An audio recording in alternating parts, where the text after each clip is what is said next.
Man, Ryan, bro. Ryan Garcia, bro. Coming out with this whack ass, disrespectful, bro, excuse, I'm gonna go ahead and say. To Rolly Romero, man. Pretty much saying that fight that he had with Rolly, he did not train for that fight. And I'm gonna give my thoughts, bro. And I think Ryan has potential to be a great fighter, bro. It was amazing watching him whoop Devin Haney's ass, bro. Especially after all the excuses, Bill and Devin were making. But in all reality, Ryan, nobody gives a shit, bro. Respectfully, that you didn't train, bro. We get it. You were out of the ring for a year. Maybe you should have fought another opponent, bro. Because the way I saw it, man, maybe you didn't train, bro, but at the end of the day, how you whooped Devin's ass, Rolly whooped your ass, bro. Not to the degree that you whooped Devin's ass, obviously, but he whooped your ass, G. I mean, when he dropped you in the beginning of that fight, man, and after you got up, we talk about Shakur being on his bicycle, Devin being on his bicycle. My G, you were riding that bicycle so damn fast, bro. It was almost like you're one of those dudes on a hiking trail with your bike, bro, and then a bear comes out of nowhere, bro. And Rolly was the bear, bro. And you were just pedaling and pedaling and pedaling for your life, my G. For your life. And, who knows, bro? Maybe you were riding that high after you beat Devin Haney.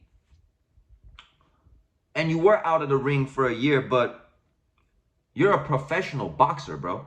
People expect better from you. That wasn't an imposter in the ring, my G. That was you in that ring thinking that Rolly Romero, all he has is power, and you're just going to go in there and touch him up and land those left hooks, bro, and get him out of there and continue this high that you were on, bro.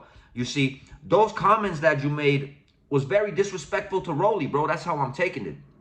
Another professional boxer that stepped into the ring with you, man. See, bro, I think you do have mental issues.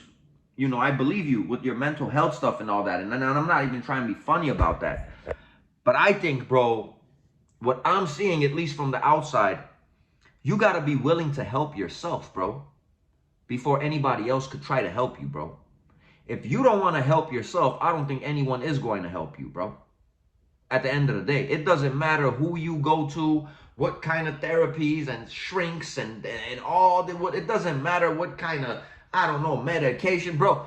If you don't try to help yourself, ain't none of that other shit that you try is going to help you, bro.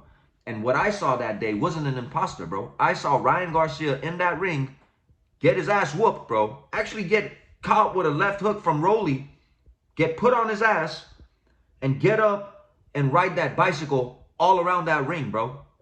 For 12 rounds, hoping Rolly don't knock his ass out, bro. That's what I saw that day. And, I would like to see the rematch. I would like to see how you bounce back. But at the end of the day, bro, what I'm trying to say, nobody cares, bro. You trained or not trained, how hard you trained, how serious you took it. In all reality, no one, you're a prize fighter, bro. A lot of people don't even really care what you do outside of that ring as much as they care what you do inside of that ring, bro. You could go party and do all that stuff. If you're still kicking ass, bro, you're still kicking ass, bro. But, you're always on the internet talking trash about your promoter, Oscar. You're going to stay with him. You're going to leave him. And there's all this back and forth all the time, just putting your business out there. I feel like Derek James had the best connection with you. You're with him, and then you left. And then, thankfully you went back. Hopefully you stay with him because I think they have good chemistry. I just feel like you're all over the place, my G. You're just all over the place, bro. You need to settle down, homie. Stop with the excuses. This is already starting to sound like a therapy session. Stop with the excuses. That was not an imposter in there. That was Ryan Garcia that thought Rolly was going to be easy work, and Rolly beat your ass, bro. And it was just not your night. And it's the same thing that you were doing with the Tank fight, bro. You should have never signed that contract and got into the ring with Tank if all you were going to do is talk about even playing field, level playing field.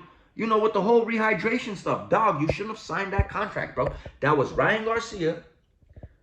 That was, you know, took a chance to fight Tank, and he did whatever the hell Tank Davis told him to do, bro. That again, that wasn't an imposter. Just like in that ring that night, wasn't an imposter, bro. That was Ryan Garcia that thought Rolly was gonna be easy work, cause Rolly gets a lot of disrespect from these dudes, bro. You know, but at the end of the day, I feel Rolly ducks no smoke, bro, and Rolly don't really make excuses. But hey, that's another video.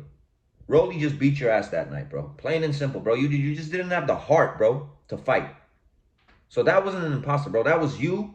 And this is me as a boxing fan, bro, saying that you just got to do better, bro. And ain't nobody going to be able to help your ass, bro, until you want to help yourself, bro. Truly. Truly, my G. So stop with the excuses. You want to run it back with Rolly. You should. And I'm sure you can. Rolly will get another nice payday, well-deserved, because he whooped your ass the first time. And we'll see, bro, if you're that hiker on that trail that comes across that big bear, bro. You know, that night. We'll see. I do think you're better than what you showed in the ring that night. But excuses are for losers, man. Winners don't make excuses. We out of here.